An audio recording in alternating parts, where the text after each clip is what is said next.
Welcome to the Genius Factory. Enjoy the video. In this video, I will explain how to make a sign-up feature in Thunkable. We'll start by understanding the fundamental components required for any registration process. Our goal is to create a seamless experience for new users joining your application. You'll learn to set up the initial screen, ensuring it is both functional and user-friendly. This foundational step is crucial for building a robust and engaging app.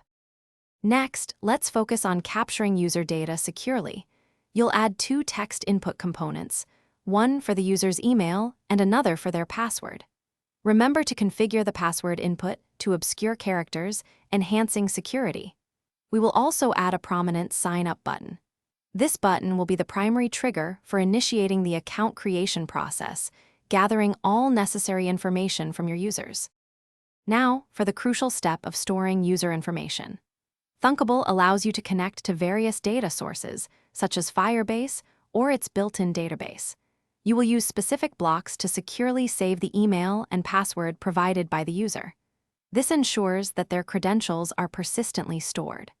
Proper data storage is essential for authenticating users later and maintaining the integrity of your application's user base. Finally, let's refine the user experience and flow. After a successful sign-up, it's vital to provide clear visual confirmation to the user. Then, you'll configure the app to automatically navigate them to another screen, perhaps a home dashboard. Additionally, implement robust error handling to manage situations like invalid email formats or existing user accounts. This ensures a smooth and professional interaction for every user. Thanks for watching. If you found this helpful, don't forget to like and subscribe.